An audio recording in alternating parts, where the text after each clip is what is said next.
Welcome back, everybody, to another episode of Speak Now. I'm your host, Jay Wolf, joined this week with Eli Malone and Steve Malone. And a new segment that we're going to start doing, we started it last week, our opening of each episode, Eli Rants. So, Eli, you got a new rant for us this week. What you got? I do. I also it's welcome back Steve week as well. It's good to have him back. We'll give a clap up as well before anything. Good to have you back, Stevie. Thanks, boss. Yep. But without further ado, I've been holding this in for I think 4 or 5 days now. Watching the ALCS. I am sick of Fox putting up the graphic for Cal Raleigh saying he's had zero pass balls. And I'm gonna say this for multiple different reasons. For one, be different if he was having a really good defensive playoffs thus far. But if you watch any Mariners games, which unfortunately I watched five of them at least because of the Tigers series, he had plenty of fastballs. In fact, the Tigers benefited because he had poor defense in a couple of plays, and he provided the Tigers the few runs they were able to manage. Where in some areas where, funny enough, he did let a ball pass by, and sometimes they would call it a wild pitch, but when I watched him, it was very clear he was lacking on defense. And it begs the question, I'm not so sure he had zero pass balls in the entire regular season after watching this postseason, because I think he's looked terrible catching. So my rant is for Fox, I don't think he should be putting up the zero pass balls graphic. Like Cal Raleigh's had this fantastic defensive playoffs, because in fact, every single series the Mariners were in, he had a poor defensive play that continued to put them in a bad spot in the Toronto game six. He in a game where they were behind, I think it was 3-0 at the time, and he flies one over Eugenio Suarez's head and gave up another run. So my rant is I'm sick of them just talking about Cal Raleigh's defense all the time when it's been trashed this postseason. I'm also sick of the postseason and regular season combining the home run counter. We'll leave that. I think that's a stupid thing they combined. You're in the postseason. Doesn't matter what you do in the regular season. Sick of that too, but I'm mostly annoyed at the pass ball graphic that Fox puts up. You guys might think it's really stupid. I'm done. I feel like I went on for a while there, but that's my rant. You're all good. I think you're just trying to make your case for Judge again, but that's all right. Um, No, well, that's the thing. After watching Cal Raleigh hitting wise in this postseason, I'll be like, yeah, I obviously saw the highlights of Cal Raleigh, but I will say I wasn't able to watch a ton of Mariners games this year, mostly because baseball, you really only get to regional games unless you pay the extra because national television coverage for MLB sucks. But I think he works counts fantastic, and I also wouldn't be mad if he won MVP. But it'd be the same thing for like say Judge. He struggled in and you keep showing his regular season numbers. You're in the postseason, and they keep showing this regular season stat. That's kind of irrelevant because he's cost his team a couple of runs defensively because he keeps letting balls get by him, or he keeps making poor throws from home. yeah, I think the networks just got a little fixated because that's your West Coast team, and they kind of latched on to something there. I mean, I think we see that in the NFL. So no, I can appreciate that rant because I myself get irritated maybe on a Sunday when my team doesn't get much love. Our team, the Lions, or even probably the Steelers as well, don't get that national love. Like some of the other teams. So I think that statistic that they want to keep putting out there despite some errors. Yeah, I see where you're coming from, Eli. I will say that I think Cal Raleigh is deserving of a lot of attention, not just being a West Coast guy. I mean, I get that home runs in the postseason and regular season, like they're not an actual combined stat, but he did have the most ever in an American League season. So, I mean, that's not nothing. It's not Uh, nothing, but then you went back to the year where Judge broke the AL home run record in the regular season, and people never combined them when he broke that record because people said Judge didn't get the big hit. And that was my thing where it's kind of like obviously Cal Raleig's had some big hits, but it's like they didn't combine that when Judge broke that record. And I thought, regardless, and I will preface, I don't care who wins this MVP because I do think it's the closest. And we discussed this prior. Um, but I don't know. I'm more mad about the errors thing, Jonathan. I should preface that. I mentioned the home run thing just because I think I got heated. Yeah, I mean, no, that's definitely fair. I mean, I don't know because like sometimes with the pass balls, like that's on the pitcher, and so that gets credited to the pitcher, not to the catcher. Yeah, Um, 100%. but yeah, I mean, I without having watched all those games, I don't know. That being said, he came up clutch last night for them, put them up by two. I think a lot of Blue Jays fans and a lot of Mariners fans thought that that was going to be the nail in the coffin. It was not. Blue Jays going to the World Series thanks to clutch play by Vladimir Guerrero Jr. throughout the entire series and one of the best postseason hitters of all time coming in clutch when it mattered most. George Springer with a dinger to send Canada's team to their first World Series since 1993. Eli, what do you make of this coming World Series? Well, I think for one, I think it speaks for Toronto that it's probably that home run's probably their second best postseason home run of all time, which is crazy to think about. Like what's better than a Game 7 ALCS home run? Well, a World Series clinching home run that Joe Carter had. But I'm shocked George Springer didn't win the ALCS MVP. I was kind of surprised, but it's also Vladdy, who's played unreal. Uh, I don't know what to make of this series because I don't know if I still think it might be a sweep, which is tough to say in respect to the Dodgers just being dominant. And especially since looking at the Blue Jays roster, I mean, they have a lot of righties in their pitching staff against a group of fantastic hitting lefties on that Dodgers team. So I don't know how well they match up. You're gonna need some clutch hitting again by George Springer and Vladimir Guerrero, and I think it'd be interesting to see if Bo Bichette really does come back. He claimed he was healthy, but they were popping champagne, so I don't know the validity of that statement. A lot of players say they're fine, but it's up to the health experts. So I still right now I'm gonna go with the Dodgers sweep, like just on the baseline. I'm gonna obviously tune in and see how game one goes, but I don't know. I think it's a fairy tale. Toronto wasn't a coveted team in the offseason going into the season. So I don't know. I think it runs out there for Toronto. I mean, they struggled for parts of this ALCS series.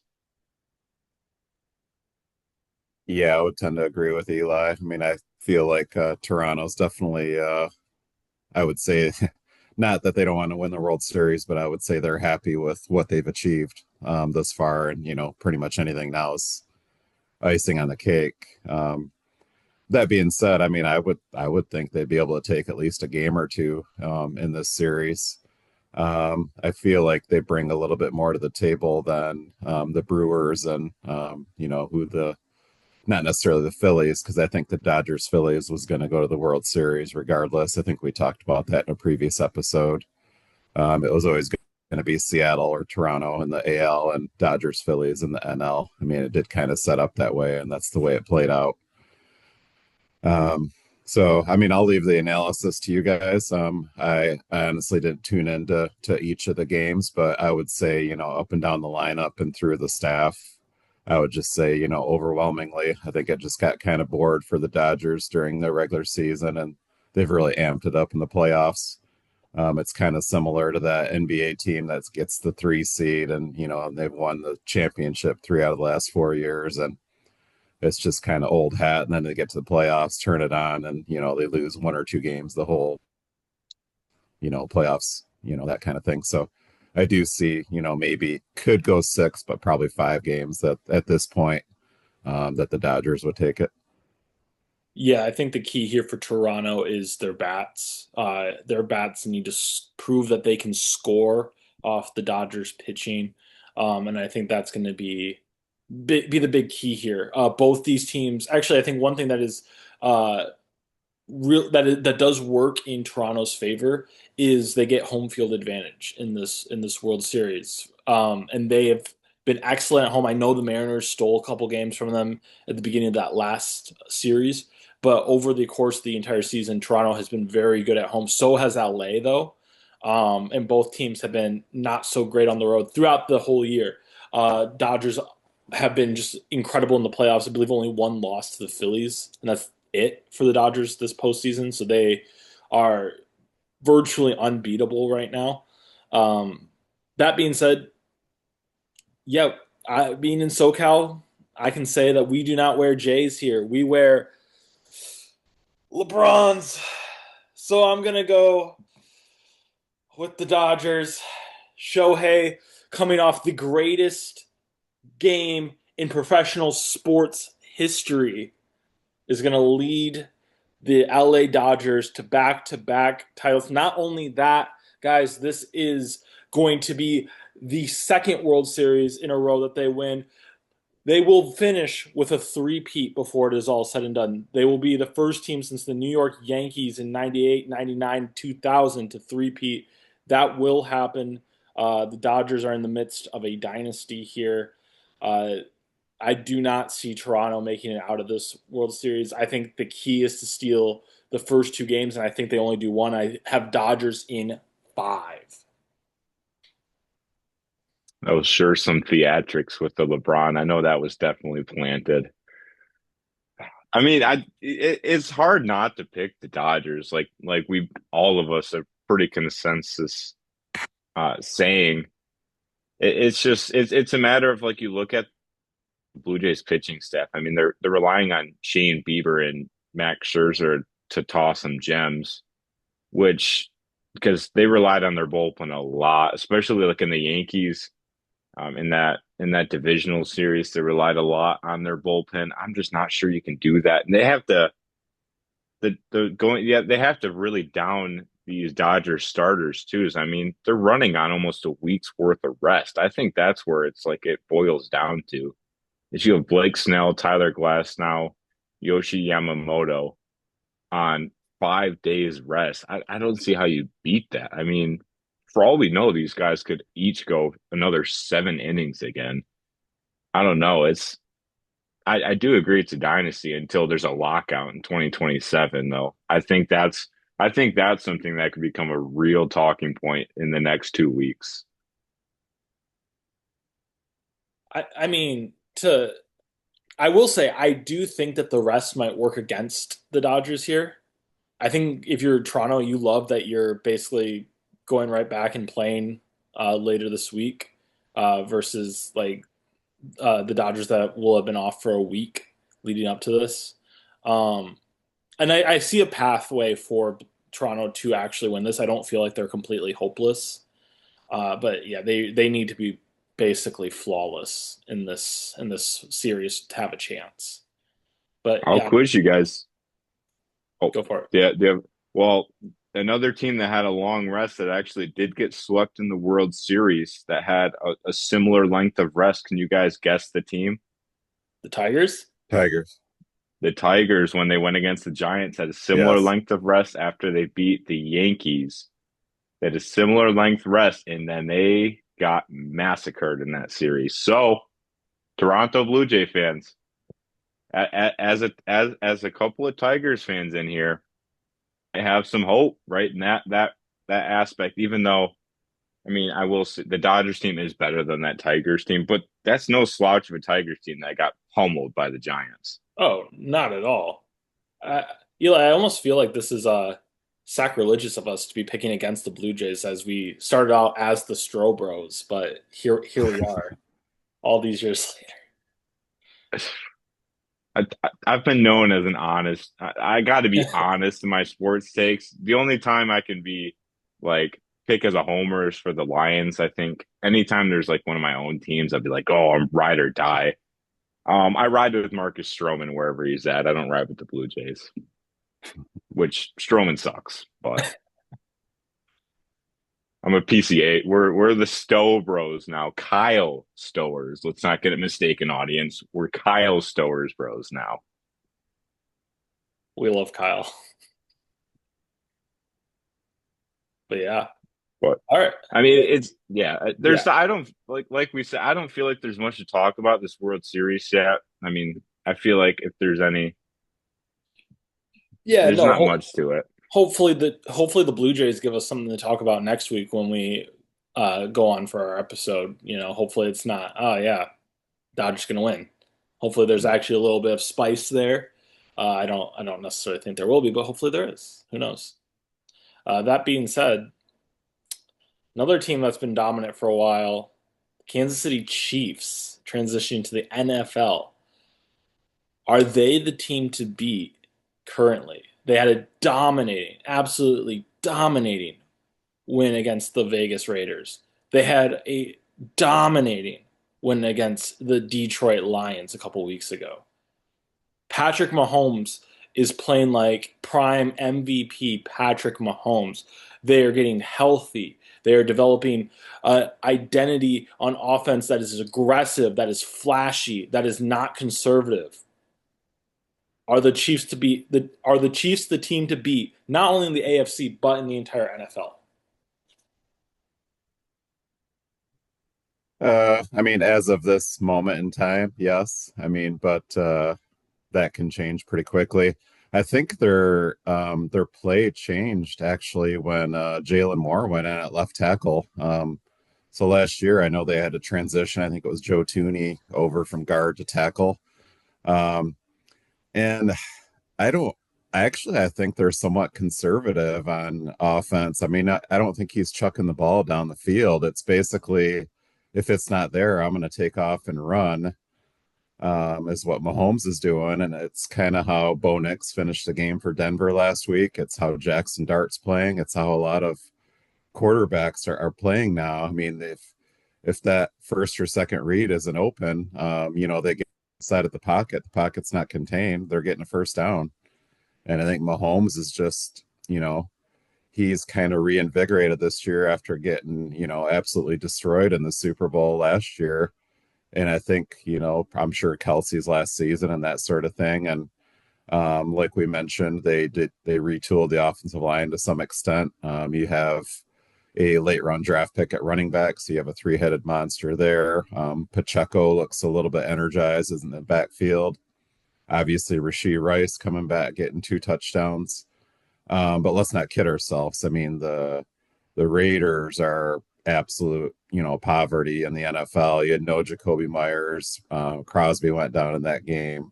Bowers is out. So I don't want to jump to conclusions. And quite honestly, that Lions game, Amon-Ra St. Brown catches that fourth down pass, and that's a totally different game. So in the sense of dominated, yes, the game flow in the second half, the Lions did get dominated, but that fourth down play was huge in that game. And yes, power poll, I'd put Kansas City Chiefs number one right now. But as we know, things can change pretty quickly.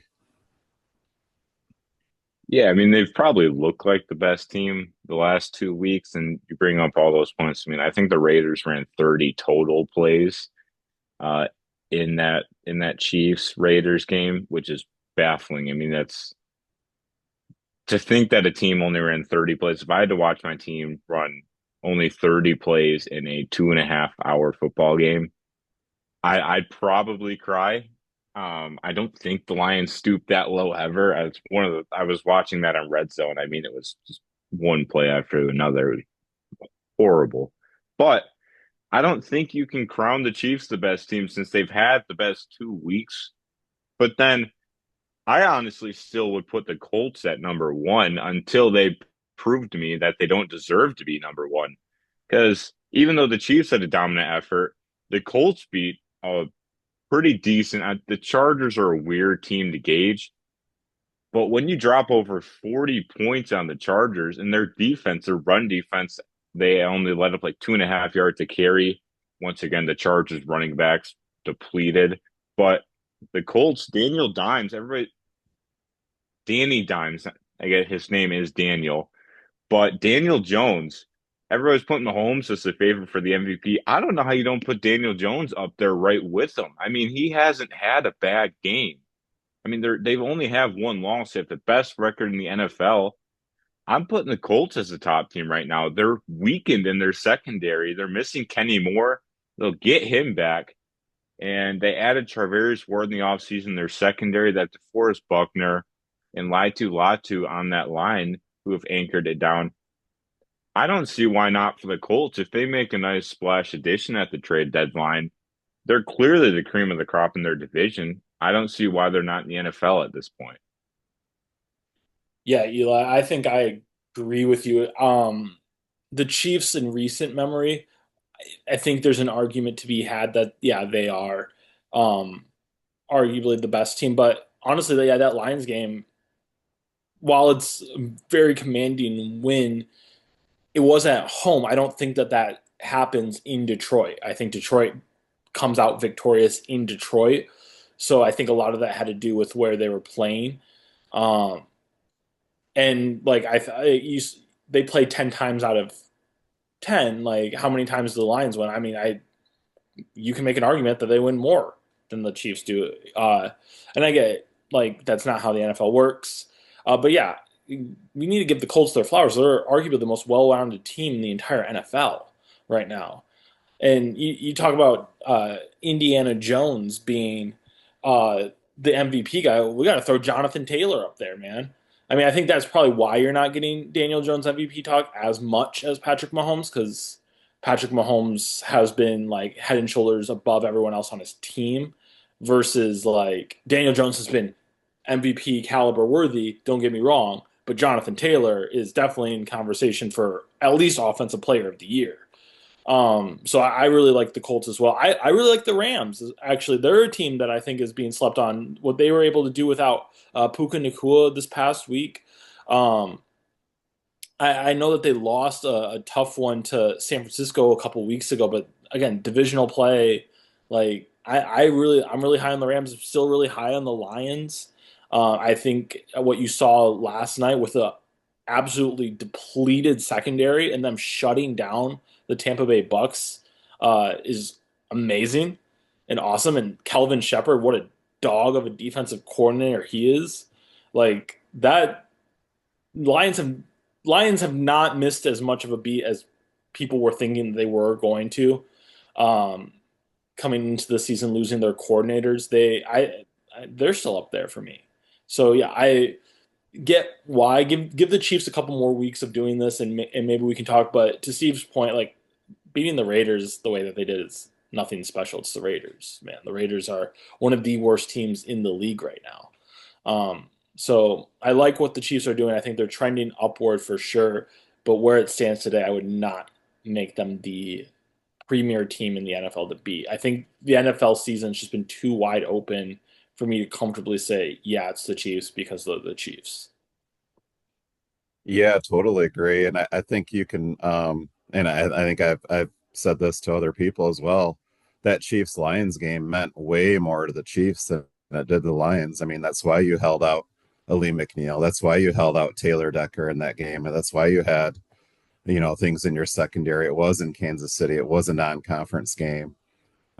Chiefs go to a losing record if they don't win that game, at that point in time. And, we're not even having this conversation, right? So, and then you go a week later, like you said, for the Lions case, and they put all their chips back on the table, and you saw what happened in the game last night. So, yeah, I agree with what Jonathan just said. I mean, we need a little bit more proof, a little bit more data on the Chiefs rather than a do or die game and then a blowout over the Raiders. So, while their arrow's definitely pointing up, and there's probably 10 things you can list, which we've all talked about, that puts them at the top, or at least I think in the top five conversation. I agree. The Rams, the Colts, the Lions, the Packers. I mean, you can name at this point, there's so much parity in the league. I think you can name a dozen teams. So, and you got guys that we didn't even mention, the Puka Nakuas, the Christian McCaffreys, the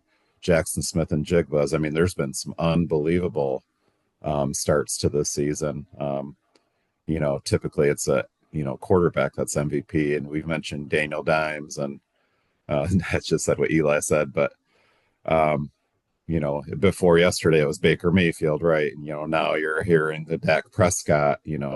Last four games for Dak Prescott, 14 touchdowns, no interceptions, and they double up the Commanders in this past weekend's game. So there's a lot of teams trending up, trending down. It's week to week. It's what have you done for me lately? So it's that whole body of work, and it's where you end up, in that last quarter of the season, and that's what's going to matter. Yeah, I mean, that's like you mentioned Christian McCaffrey. I don't think we can count out the 49ers at this point either. I mean, it, to me, it's baffling they are at the point that they are at 5-2 with the injuries they sustained. It's kind of similar where the Lions were at. Obviously, theirs happened a little late in their year where the injuries started piling. I suppose it's about when Hutch got injured for the Lions last year. They still piled it on. I mean, I think the Niners could make an interesting splash in the trade market in the next 2 weeks. I think they're one to watch because you don't even have Brock Purdy back. I mean, Mac Jones I commend how he's played. He's had one poor game, and that was this last week. It was, it's slipping my mind who he blew. Oh, the Buccaneers. He had a poor game there, even though he had a good passing output. But I mean, as long as Christian McCaffrey's healthy, the 49ers are a threat because when that guy plays, everybody talks about Jahmyr Gibbs is the best running back in the NFL. Oh, Bijan Robinson. But I think the most impactful is still Christian McCaffrey. I don't understand why people forget that. I mean, there's a very good chance he could put up another thousand yard season. And I think this guy's arguably the best running back we've seen in the last 10 years. It might not even be an argument because I feel like he's too much in the shadows this year. And obviously Steve mentioned him, but I mean, I don't know. As long as he's healthy, I think the Niners might be my team to win that division. Yeah, that guy's a lock to catch 100 balls. I mean, think about that. I mean, it's just it's the Marshall Faulk. I mean, it's what McCaffrey's done in the past. It's just that good. I mean, it's just, and we've just, oh, he's going to get hurt, this sort of thing. But yeah, when he plays, I mean, there really is no all around back that's better. I 100% agree with that. And you could argue, I mean, why not since he gets hurt and then he plays the entire year? The Niners might as well rest him an entire year and then play him the next year with how he gets injured because he'd still put up the same stat lines he would because he puts up monumental numbers one year, doesn't play the next, puts up another 2,000 yards the next. If I were the Niners, I would just load manage this guy to the oblivion. Well, I was a little concerned too about his yards per carry, but then you get George Kittle back, and they're like, "Oh, we don't need to throw him any passes. We're just going to bump McCaffrey's yards per carry up to 5.5." Don't shake It's your head, wild. Jonathan. This guy's shaking his head like he didn't drop 40 points to Jahmyr Gibbs last night. Like, oh, poor George Kittle. I lost a game because of Kittle. I can appreciate that, but putting up a I thought I bagel, was going to right? lose the No, game no because of care. Kittle. No care. I do not care. I had my And the thing defense is, and my tight end both put up 0, and I still beat Eli. I can't be mad because in the end, like I'm gonna be like, oh, JMO didn't get any points, but it's a Lions player. Like I can't let fantasy get in the way of my fandom. I think I've grown up in that sense where like I think me 3 years ago I would have been causing a fit. But in the end, a Lions player lost me the week. Boo hoo, they won. I'll move on from that. But fantasy's dead. Go Lions. Fantasy's dead. Yeah, we were at dinner at Becca's parents' house last night, and I just checked my phone, and I saw the points I had. I was like, "Oh shoot, dude, Jahmyr Gibbs, 76 yards, or whatever it was." Like, I was like, "All right, we're back in this." I knew I was going to beat Bauer, like that was kind of a given, but I was a little worried about our matchup. But that was nice, kept me alive for the season. I took down Eli too. I know, I saw that. Yeah, we went 1-1 this year. Waiver, You guys, you got taken down by the waiver wire. I got taken down by my own players. You could have picked up a scrub off of the waiver. You could have That's what kept I did. Xavier. You could have kept Xavier Hutchinson Oh and my you would gosh. have been The fine. amount of It guys doesn't. though that you've dropped all year that are going to be fantasy relevant now, between like Kyle Monangai and like the tight end for the Chargers, that rookie guy, those guys are going to be top waiver wire additions. I mean, what? Well, I with the state of my team, I can't keep a player who scores 2 points for 5 weeks. And all of a sudden they go off. I do think the Bears one. I mean, let's hold the brakes on Kyle Monangai a little bit. I mean, I think that one is a product of I think the Bears, for one, they don't want to give or DeAndre Swift 20 carries in a game where they dominated possession. And Gaston, I'll concede that one. I'll hands up on that one. But once again, my state of my team, I don't know what to do. I can't drop Jamison Williams, but with how he's played, I might as well. I mean, he's great. He's an awesome player, but I mean, I can't keep holding 0 points every week. Go Lions. Yeah, I I'm just dead. like how I got rid of Kendre Miller right before he tore his ACL or Achilles or That whatever, was right? a, I mean, yeah, but that was a throw in. That was a Let, throw in. let's, let's not act like you commendably got away a player before he got injured. You were getting Ashton Genty, Yeah, which he didn't do anything. he did not do anything. I was a little worried about that matchup, I'm not gonna lie, but you never know. Raiders have played the Chiefs pretty well in the past, so even though they're dog water, they're normally kind of dog water, and they still play them well. So who knew? Yeah, they'll get Myers and Bowers back. That'll help Genty too. So it'll be better after the bye. Yeah, I still have a second round pick I can deal, so we'll see what happens. What what emerges? Yeah, I mean, the kid might have a fire sale at this point. I have 6 bye weeks this week to go on with my. I'm starting Theo Johnson along with Luther Burden. And Yeah, once again, no disrespect to these players at all, but you're kind of bags in fantasy. No, with all due respect. I mean, JMO's right there with you. I got to. Luckily, I mean, he's sitting on the bench. He'll get the same points as he did this last week, so it doesn't matter. But hey, Lions won. yeah. I mean, it's too bad you don't have Drake London. You could get an extra second for him, but Yeah, I give up. I give up. Let's let's get off the fantasy topic, eh? yeah, yeah. Circling back to baseball real quick, we have like a few minutes before we need to take a break, so we're not going to get through our picks. So we'll just save the picks for the next half of the episode. Going back to something about baseball, though, I did fact check Eli, and Aaron Judge only had 2 home runs in that postseason where he hit 62 in the regular season. So Cal Raleigh does in fact did in fact pass Aaron Judge's 64 mark. Yeah, I know. I no, I knew he did. I just didn't think it mattered. Just saying, he Yeah, no, he did. it's great that he did. It's a regular season award for one, and for two, it doesn't matter because where is he sitting now? I mean, Judge made it further last year, so Yeah, yeah, no, no. Yeah. You guys have anything to actually for we have 5 minutes? Actually, one thing I wanted to throw out to you guys going back to the Chiefs before we exit this call. Uh, do you guys even think the Chiefs win their division this year?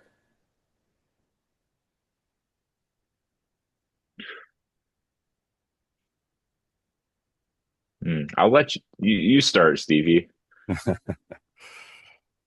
Have they played the Broncos and Chargers yet? That's They've right. Chargers. lost to the Chargers.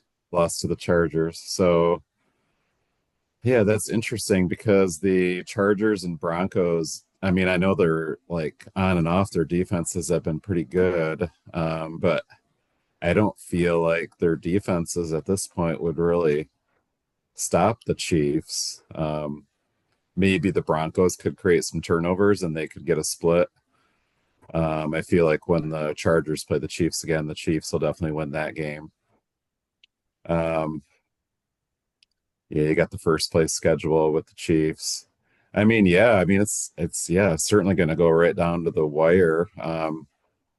I would probably lean the Chiefs, but I mean, it's going to be, 12 and 5. It could be all three teams. I mean, you could have 12 and 5, 12 and 5, 11 and 6, something like that. And I would probably put, just because of the Chargers and their injuries, I'd put Denver as the contender to Kansas City. But I mean, then you had that last game with the Giants. So I don't know. But then Denver pulled it out. So a win's a win in the NFL. So you can't discount that. So I would say yes, but I would say Denver, it'll go right down to the wire. And I don't know who they play week 18. It's always a divisional matchup. So maybe that's for the division that last week.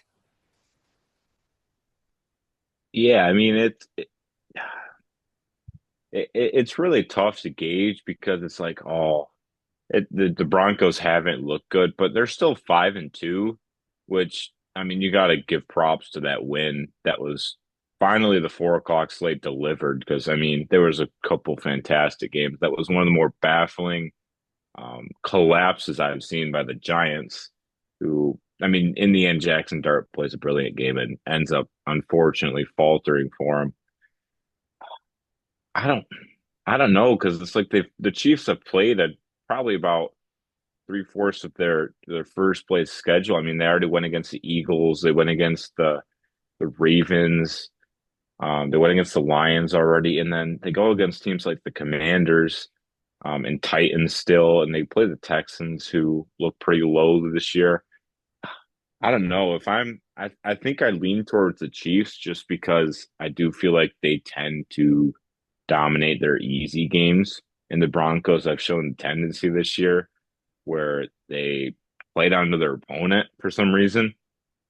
But I do think the first head-to-head matchup for me is when I'll really make my decision. But I think I'd lean towards the Chiefs right now, only because if you're the Broncos, you can't really rely on the type of play they're going through right now. You can't play hero ball at the end of every game and expect to consistently win. Um, but hey, I mean, I suppose they did it at the end of last year, so I think I'd lean towards the Chiefs. But that's a weird one.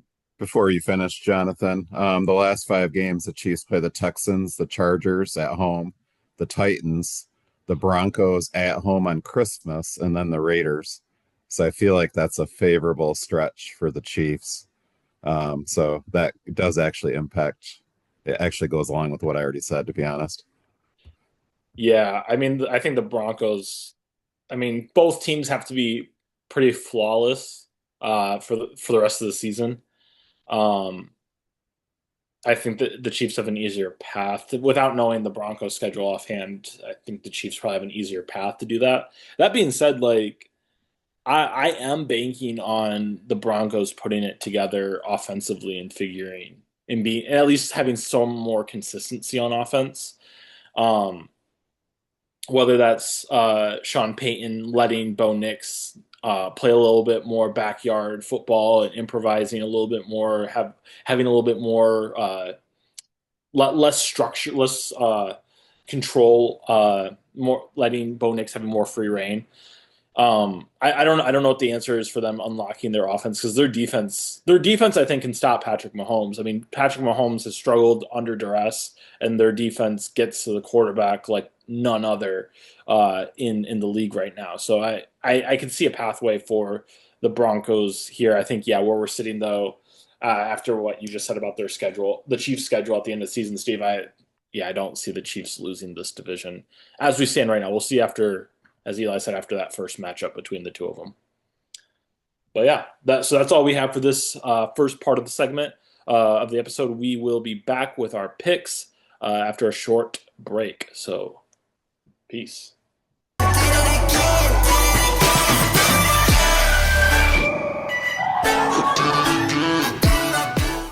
All right, and welcome back from that short break. We are into our picks. We are into week 8.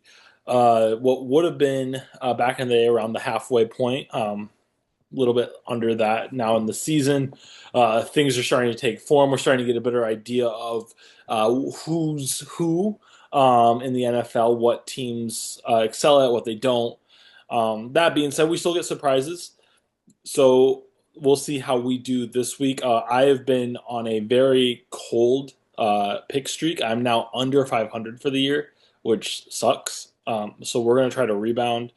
Last week I tried doing the strategy where I was picking against Vegas because Vegas had been winning in those things, or picking with Vegas, I guess. Whatever, I don't know how that works, and it didn't work. So here we are. So we start Thursday night. We got the Vikings against the Chargers. Chargers at home -3.5, and the Vikings +3.5. Yeah, I didn't have a super hard time with this one just because I think as long as the Vikings are let, I think their quarterback situation is a little more dire. People kind of are highlighting, and their defense got exposed by a team that was ranked last in passing yards. Or I think actually no, I think they were 30th. But regardless, Jalen Hurts threw some dimes against them, over 300 yards, a lot of it to his star wide receivers. I think Justin Herbert's going to take advantage of it. It's -3.5. And I like the Chargers covering this. I think it'll be a dominant bounce back effort for them. I think the Vikings are in for kind of a tough season, especially since they play a second place team schedule. And I think that is tough this year with the kind of switching a division power rankings, I guess one would say. So Chargers. Yeah, I actually don't think either team's playing very well. I mean, the fact that, Justin Herbert's having to sling it play after play, I mean, that's gonna play into Brian Flores' kind of game plan, I would say. You also have they're already thin at running back, but you have Hassan Haskins also hurt now. So you got Naheem Hines, and I believe they signed someone else off their practice squad. So um, I'm going to say that the Vikings will cover, but the Chargers could still win this game by 3. I could see a pick six kind of impacting this game either way. Really, the Eagles did get further ahead in that game. I believe there was a defensive score early in that game, or at least an impactful play that got the Eagles further ahead in that game. And Jordan, ever since Addison has come back, he's been on an absolute tear. And Wentz does have a really good connection with Jefferson as well. So I don't think the Chargers have really been that great on defense the last couple of weeks. Khalil Mack's just getting back in the fold, and their secondary is a little bit suspect on the corners and in the slot. So I think Addison and Jefferson will take advantage of that. They could surprise here, but I think the Vikings do cover. Yeah, I like the Chargers for everything that Eli said. Yeah, Minnesota, I'm gonna have a tough time picking until they start improving a little bit more. I think the Chargers can air it out enough to win this game and cover. So I got the Chargers here. Next one, I don't like how big this spread is, but maybe the Dolphins really are dead completely, and this is justified. But to me, the Falcons haven't been the most impressive team either. But Atlanta at home -7.5 against the Dolphins on Sunday football. Yeah, I mean, I think the moral of the story, regardless how this game goes, there's not an international game this week. Thank goodness. Um, that could be a whole different topic about our opinions on international games, but I'm happy it's a full 1 o'clock slate. And I agree, Jonathan. I think this spread is too big for a Falcons team who can't seem to decide their identity on offense. I think what benefits the Falcons in this match is the fact that whoever runs against the Dolphins runs for a career total, and Kamani Vidal and Rico Dowdle, the most recent examples, and Quinshon Judkins this last week. But I'm still going the Dolphins just because 7.5 is a little too big.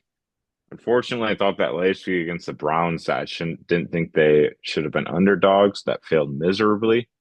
But I'm going with the Dolphins, and if they lose, I I do think if they lose by more than 7.5, I do think McDaniel is gone. And I do think Tua might get benched as well. But I'm going Dolphins hesitantly. I think the difference between the Falcons week to week is whether they're at home or not. So I think they're going to absolutely destroy the Dolphins. I wouldn't be surprised if it was by 3 touchdowns. Have been very good at getting to the quarterback this year, especially at home in some of the previous weeks. And as Eli alluded to, I mean, Bijan Robinson and Tyler Algier will probably be, over 250 yards together. I don't think that's an exaggeration. So, yeah, I could see Atlanta and all the things that Eli said about McDaniel and Tua definitely coming true in this game. Yeah, I like your point, Eli, about Bijan and how Miami just can't stop the run. So I am going Atlanta here. They are at home, as Steve said. That's another big factor, and I do think, yeah, this is the end of the Mike McDaniel era after Sunday. Then we got the Jets going to the Bengals.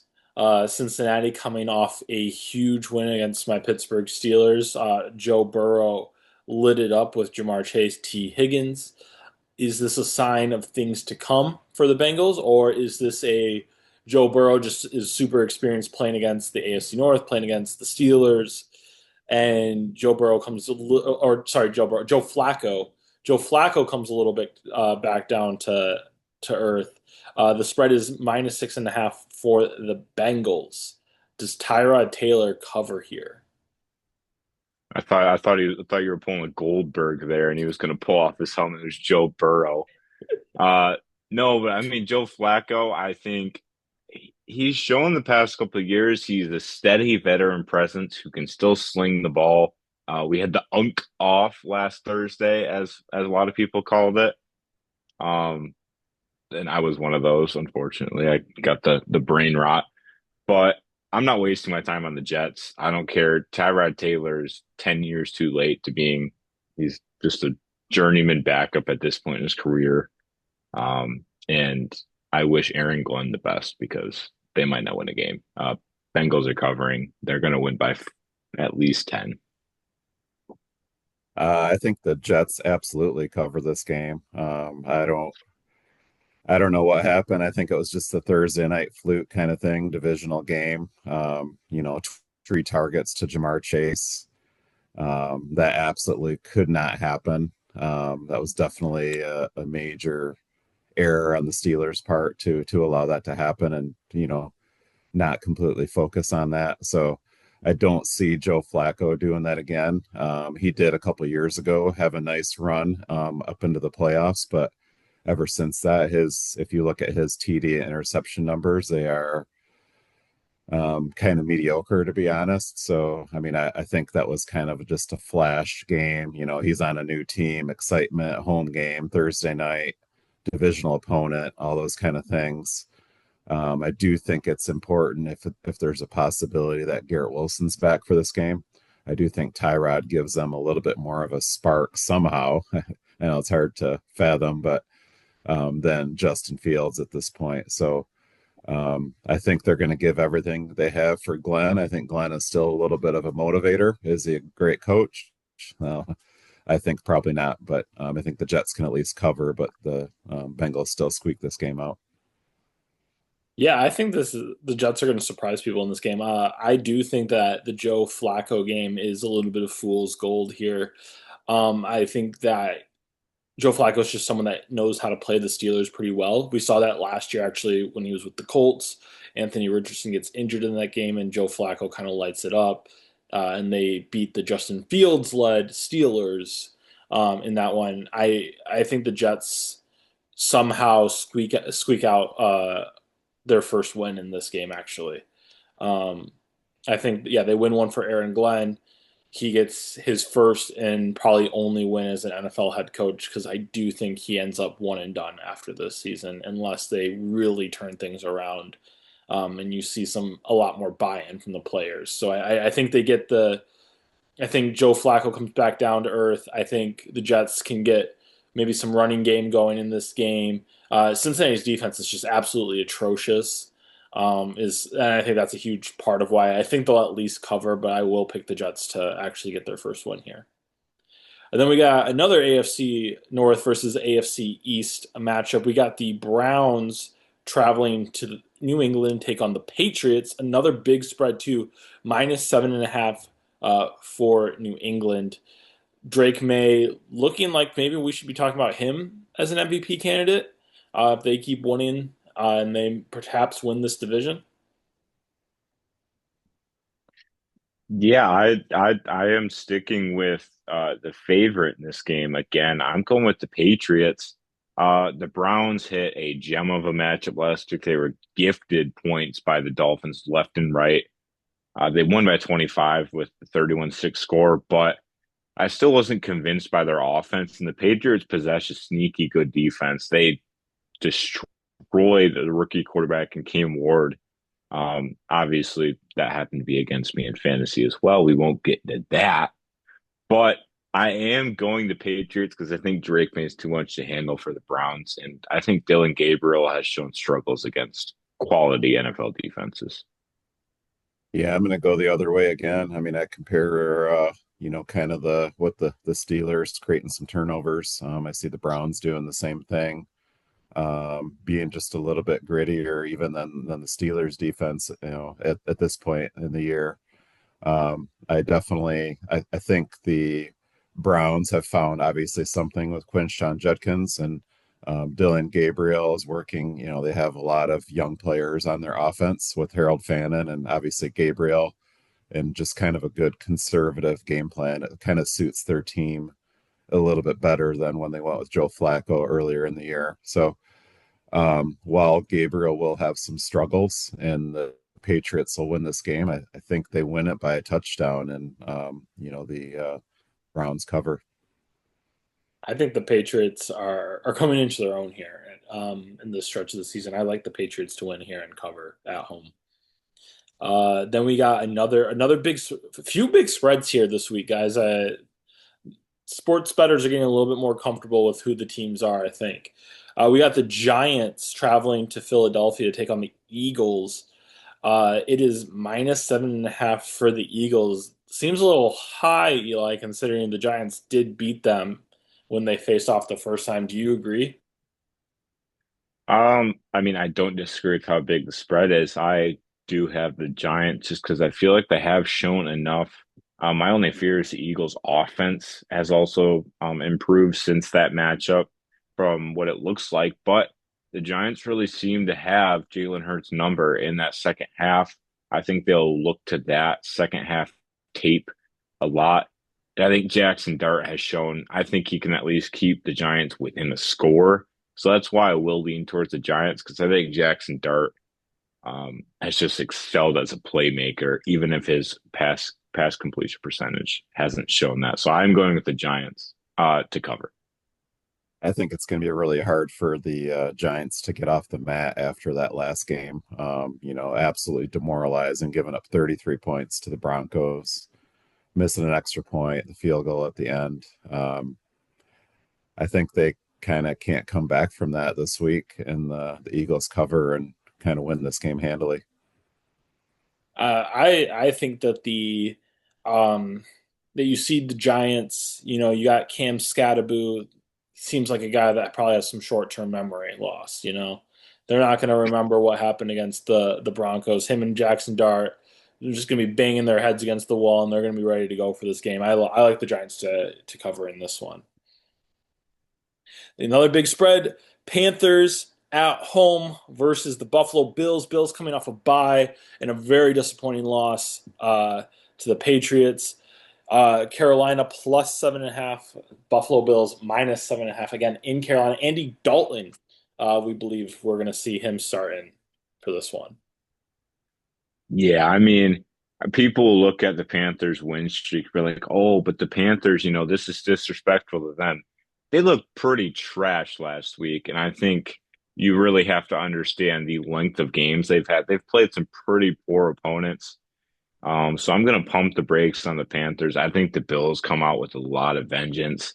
Josh Allen's got to kind of have a signature game since he hasn't really had one since week one. I do think he has a really nice game against the Panthers. And I do think they cover the 7.5 spread. I think the Panthers have one of the more fraudulent 4-3 records I've seen recently. Yeah, Red Rifle, that's going to be rough. Bills coming off a bye week. I definitely see at the trade deadline the Bills bringing in a wide receiver. I think they're going to kind of put that together this week coming off the bye. The defense will be a little more invigorated, obviously going against Dalton. I think the Bills are going to cover. I'm going to take the Panthers here. Bills defense just has not shown me enough for me to think that uh, they can win this game like comfortably. I think the Panthers are a scrappy team, and I think that they lose this game, but they do manage to cover. To me, that spread's a little bit too big. Another spread that maybe is too big, but probably not. It looks like we're not going to get Lamar Jackson back, at least as it sits on Tuesday. We'll see as practice reports come out throughout the week. Um, but Bears, Baltimore, plus 6.5 for the Bears. Bears starting to look like they're maybe coming into their own under Ben Johnson. And Baltimore's been absolutely atrocious this year, coming off a bye, minus 6.5 at home. Yeah, I don't know why this was the opening line by any means, even if Lamar Jackson was playing. The Ravens have shown no reason to be getting that big of a line with how their defense is played, and even their offense from time to time. So I think this is utterly disrespectful to the Bears, which I hate to say, but their defense has been a turnover machine, uh, which so it compensates if they struggle at times giving up yards. And they've looked great since that Lions obliteration that they fell to. So I am going the Bears. I don't think this one's tough. I know Roquan Smith is back. You're coming off a bye. Harbaugh's had 2 weeks to prepare. Really the Bears are kind of winning their games with running game and defense at this point. So I think that kind of bodes well for the Ravens in this matchup. I actually do think they cover. I think Lamar plays, and just that preparation, and you definitely can't underestimate coming off a bye week. So I think that's a factor. I do think the Ravens cover and start to put a little bit of a win streak together. I think that Ben Johnson seems like the type of coach where he is showing the spread to his players and letting them know how they're being disrespected. And I think the Bears come out with some fire, some grit in this one. And I think they put a nail in the Baltimore Ravens season. So I like the Bears to not only cover but win on the road. 49ers travel to Houston. Houston looks pretty dead after uh, last night's game. The spread minus 1.5 for San Francisco, plus 1.5 for the Texans. Are we unanimous on this one? Yeah, I mean, I think the only thing more dead than the Texans offense is everybody who tried to watch that game on their couches here on the East Coast, that 10 o'clock start time. Can't say I watched that game. Thank goodness I didn't. Should we just raise our hands if we have the 49ers? Cool. That's how dead the Texans are. Yeah, you even have Nico Collins with a concussion that didn't look good. So offensive line's atrocious. Yeah, it's I think very unanimous. Yeah, definitely unanimous. Speaking of wide receiver injuries, unfortunately, Mike Evans will not be repeating his 1,000 yard streak. Very sad for all of us who are football fans. Um, Still, you got the Bucks minus 5.5 traveling to the Saints. Um, Bucks win and cover here, or do they rebound after last night's game, or are they going to face a little bit more struggles here? I do think that they cover this game and win it by a good margin. I think their defense still played decent against the Lions. You could look at the yards total, but I don't think that signifies that game at all. I mean, between the first drive and Gibbs breaking free for a really long gain, I do think the Buccaneers have some success on defense. There's also the fact that the Lions' offense has had its struggles of consistency, but then also the Saints just couldn't keep the ball. They finally started turning the ball over. I think we may start to see that more out of them. Spencer Rattler looked rattled. So I'm going with the Buccaneers, especially if they could potentially get Bucky Irving back this week. Yeah, I think the Bucks only cover if they get Bucky Irving back. You got no running game without him. They're down to, Ibuka is pretty much playing at just over half speed. I mean, you could see that just from the stands last night. I mean, he wasn't what he was the first 5 or 6 weeks. So your offense is running through Rashad White and Kate Otten. It's not going to win. It'll win some games just because Baker, he's a gamer. He's going to win some of those, but there again, he's won a lot of games by a touchdown or less this year. So I could definitely see the Saints covering this. If Irving plays, then I would say the Bucks will cover. Yeah, I agree with everything you just said, Steve. I will switch my pick if Bucky Irving is playing, but until then, I'm picking the Saints at home to cover. Then we got what I think is actually going to be a really exciting game. We got the Cowboys traveling to Denver to take on the Broncos. Cowboys offense is elite. Looks like it's arguably the best in the league right now. And there's also reports that they have inquired about Max Crosby. Now, he has said before in the past he wants to be a Raider for life, so maybe that means absolutely nothing. But Dallas, if they could put together more of a defense, they could be a serious threat here. The Broncos, they have the defense. They need to put together their offense here at home. It is plus 3.5 for the Cowboys, minus 3.5 for the Broncos. Who are you guys taking here? To me, this is reminiscent of the Bengals Broncos game at the end of last year. I think this is going to end up being a shootout. And if you are in a shootout, the Cowboys are going to come out on top. Uh, they are honestly, I think that they could be the NFC East winner. I think that'd be like my bold prediction in the NFL right now. I honestly think they could win the NFC East only because they have arguably two top three wide receivers in the NFL right now. Uh, when they are both healthy.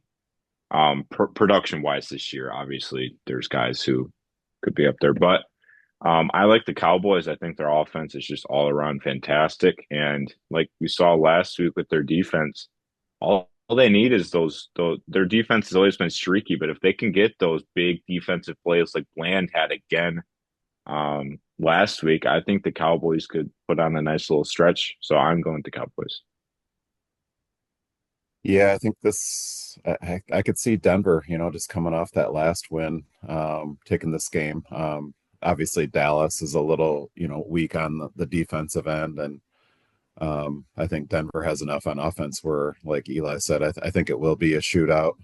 You have Surtain on the Broncos side of the ball. Obviously, I know the Cowboys have, Pickens, Ferguson, Javonte Williams had a really good season, but I think the Denver defense can do just enough with blitzes and that sort of thing to take this one. But yeah, to Jonathan's point, this will be a fantastic game to watch. Yeah, I like Dallas here to cover in this one. I do think that this is a game that's going to come down uh, to the wire, and I can see like Dallas, getting like a last, I don't know, last score there to cover. I think this is going to be a really exciting game. I like Dallas here. Uh, then we got one of the worst teams in the NFL against one of the best teams, divisional opponents. Indianapolis Colts at home against the Tennessee Titans. This is a massive spread, minus 14.5 for the Colts. I don't think they gave enough points to the Colts, to be completely honest. I think the spread could be approaching 20 points. The Titans are poverty. Cam Ward has no protection, even when he does. Very little has he shown me that he's able to make the big play other than very few spurts. Their defense is atrocious. I mean, they had Tyler Lockett request and they granted a release off their team, probably because they knew that they just suck. They are the worst team in the NFL. Give me the Colts. I think it's going to be a commanding win. Danny Dimes probably only plays three quarters. Yeah, I think if you take the starting 11 on offense and defense and you take the top five teams in the league, I think you'd probably only have about two guys that could start on any of those teams. I mean, the Tennessee starting roster is just atrocious, especially on offense. I mean, Pollard wasn't even hardly the guy at Dallas. He's their running back, and Spears is over him, and nobody at receiver. Ward's still growing. Defense is meh. which makes it even worse because the offense is so bad. So yeah, I think yeah, I agree with Eli. I think this could be like a 5 score game. Yeah, So like 38-3 or something like that. yeah. Give me the Colts all the way, especially when the Colts are at home. Yeah, Titans look dead in the water right now. Then we've been waiting all night, all day for Sunday night. We got the Packers traveling to Acrisure to take on the Pittsburgh Steelers. I'm not gonna lie, guys. I think this spread is a little disrespectful. It's -3.5 for the Packers, +3.5 for the Steelers. Does Aaron Rodgers slay his former team, or does Jordan Love come into Acrisure and take over? I really had a tough one. I think the Packers defense responded well in the second half of that Cardinals game to pull out that victory. So I do think that showed the Packers' identity. I think the Steelers' defense had a wake up call going against the Bengals. It was a really bad display in all facets for them. And I think what it came down to with the -3.5 spread, I saw what jerseys the Steelers were wearing. And after seeing those jerseys, I would take the Packers -7. I'm going with the Packers because those are one of the worst things I have ever seen go on a football field. So I am going with the Packers. I don't want the Packers to win, but I saw that Instagram post. I had a hard time. Yeah, it's kind of similar to how those really bad Packers jerseys. It almost looked like that, just with different colors. It's not definitely not my favorite. Saying all that, I think this game is it's a who knows who better kind of thing. Um, honestly, I like Tomlin against LaFleur, and I like the whole atmosphere, and I like it being at Pittsburgh. I like it on Sunday night. And really, Green Bay has played a lot of close games this year. So, the 3.5 is, probably right where it needs to be. Um, I'm not sure if it's really necessarily disrespectful one way or the other. And I definitely could see the Steelers winning this game, especially, like you said, after that last Thursday night performance, you had an extra 3+ days to prepare, which I think is important. You didn't really have to travel. You're from Cincinnati, right, down to Pittsburgh, and you had a week and a half to get ready for this game. Aaron will be fresh. Really, he played fantastic last game, other than a couple throws. I mean, those picks weren't great.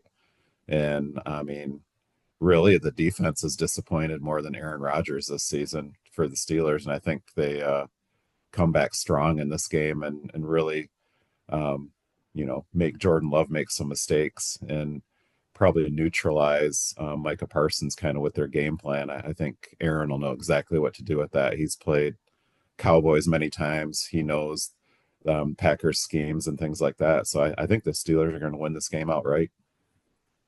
Yeah, I agree with you, Steve. I love the fact that this is one at home, two, you're giving Mike Tomlin extra time to prepare, and Mike Tomlin with extra time to prepare has a very good record, is very good. I chalk up that Thursday night game to its divisional opponent on the road, Thursday night, short week. Like everyone in the division has crappy records when they face those circumstances. So I'm not was bummed about the game, but also not overly disappointed. Yeah, the defense has been inconsistent throughout the season.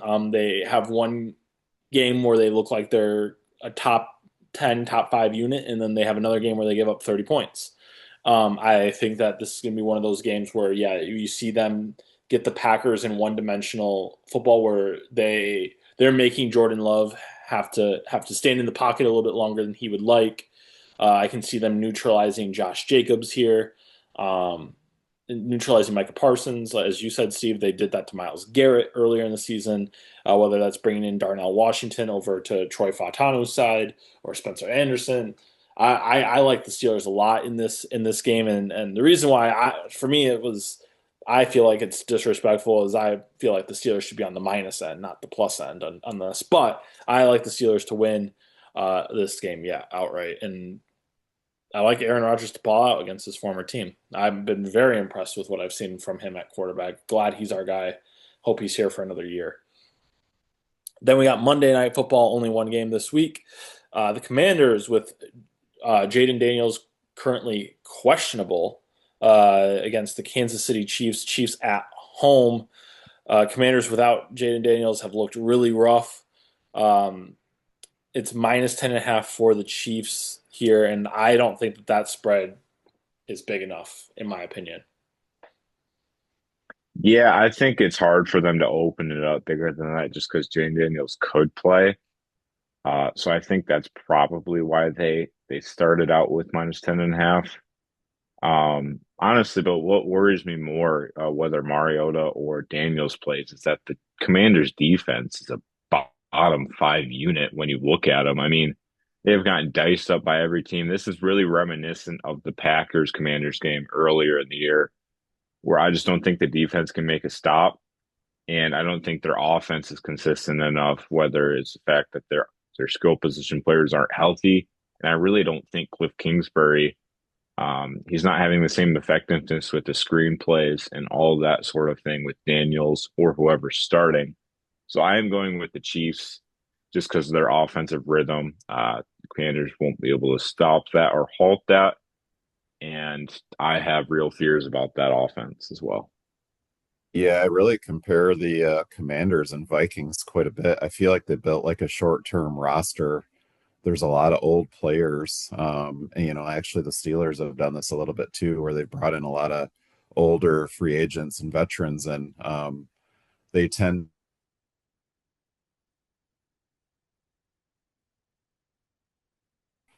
but you also go into a second year and there's a big drop off with a lot of those guys.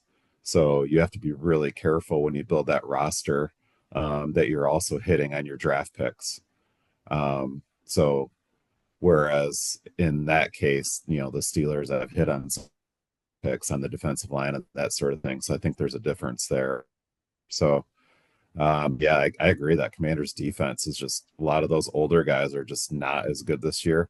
And then you have all the issues on the offense. Of course, it starts with Jaden Daniels' second year. I mean, you've seen this with CJ Stroud, where there's kind of that sophomore slump. And, you have guys like Drake May and Caleb Williams that all of a sudden are looking equal or better than you on other teams. And, of course, that's minus Terry McLaurin, that's minus Deebo Samuel. So while that could tilt the spread, I think the Chiefs again are they're kind of on a high right now, and they actually cover that spread. Yeah, I am actually going to go against the grain here, and I'm going to pick the Commanders. I think Bill breaks the single game rushing record for yards and touchdowns, uh, as well as has multiple receiving touchdowns and completely breaks the other. No, I'm just kidding. Go Chiefs. Chiefs are going to win this game easily by like probably 3 touchdowns. So yeah, those are our picks for the week. Let us know what you guys have. If you disagree, agree, any team that you're high on that maybe we're sleeping on, let us know in the comments. You guys got anything before we close out this episode? Has anyone been more overhyped than Bill in a fantasy season? If I'm being honest, freaking Bill and Woody Marks now too. It's like Twitterverse wants to make these guys a thing. It's just I weird. haven't. I think there's an argument for some of these star wide receivers I've had. I think Brian Thomas and Nico Collins are in an argument. I know they're on bad offenses, but Brian Thomas, I think he was first. He was a first round pick in fantasy. Like I know Bill and Woody were, super popular picks, but I don't know. Brian Thomas is like the same value as guys like Matthew Golden, and they were very different in where they were picked. Yeah, for sure. Yeah, that's fair. But You I miss mean, 100%. well, one more to mention. I want to hear this. Travion Henderson, I think, tops it actually. If we're really talking, I think that's the top because he had under a point, and he was drafted. Correct me if I'm wrong. I believe in the third round, maybe even creeping up to the second round. In our Um, league, it was the second in round. our Yeah, second round. second round, Justice Hill's been better than him. Yeah, you Justice Hill. Yeah, Ramondre Stevenson can't even hold on to the ball, and he just can't even get on the field over him. They brought they brought in an undrafted guy, and Mike Vrabel was giving him a hug after the game because he was because unlike Travion, he was able to average 3 yards a carry. Like, if we're talking one, which to be fair, I think all of us discussed before the draft, we all loved him. It's just somebody reached a little higher than we were willing to, so we weren't the ones to fall for the trap. But I Oh, think that might top the cake. I'm so glad that they did. I would have taken Bill or not Bill, Travion in the second round if he had fallen. I'm glad he didn't. Granted, I took Kittle, so that hasn't helped me as much, but he's back now. Uh, so hopefully he catches some passes this week. You know, he's not just a run blocker. Uh, I'm Fantasy. sorry, Jonathan. Bill's not it. No, it's fine. That's why we have Genti now. We just need Genti to be more consistent. But who knows? Maybe Steve's gonna be wanting to trade Derrick Henry, or maybe you want to give up Kyron. I have a second rounder I can play with, and a fourth. We'll see. I actually don't hate my roster, especially once Bowers comes back. That's I what I think he'll said be. last week. You didn't hate your roster? No, I liked my roster, and I no I no longer love it. But that's because I thought JMO was gonna have a good week. I was wrong. So I Yeah, didn't think ZJ. they might figure it out in the bye week. We'll see. Yeah, I think that's definitely a question of I think wide receivers. I think it's been kind of a weird year for them. In regards to some of the top guys, like JMO is one who he hasn't had a ton of success. T. Higgins has been another interesting one. Brian Thomas. There's been a couple of those guys where it's been a weird year for the receiving position. Um, which I mean, Terry McLaurin. There's been a lot of guys that came off really good years that it's a puzzling year, production wise for the receiving core. Yeah, definitely. Even someone like a Lad McConkey, I know he's been picking up a little bit more recently, but he was someone that was like a high second round pick coming into in fantasy drafts and stuff like that. So hopefully, assuming he keeps the trend going and picks it back up. But yeah, it's been a weird. I mean, George Pickens being one of like the top five fantasy wide receivers, wild. Did not see that coming. Thought he'd have a good year. I didn't think he would have this good of a year. So, but good for him, man. GP Yeah, is a good talent. good quarterback play. So yeah, for sure. Yep. Yeah, I see a lot of people on Steelers Reddit where they're like now bemoaning that trade and being like, we could have had GP, like we should have just like kept GP for the season. And I'm like, he would not have done anything near what he has currently done on the Steelers. Like that's just not how they're built. We're just gonna feed Jonnu, Pat Fryermuth, and Darnell Washington all day, every day. We don't need wide receivers when we have those big tight ends. I think it would have been interesting if you kept him, but I think that can be a debate for another day. Yeah, I think he would have crashed out because he would have got so little targets. But yeah, debate for another day. Well, that's it for us. Another episode in the books. We'll see you guys next week. So until then, speak now or forever hold your peace. Peace. Peace. Peace.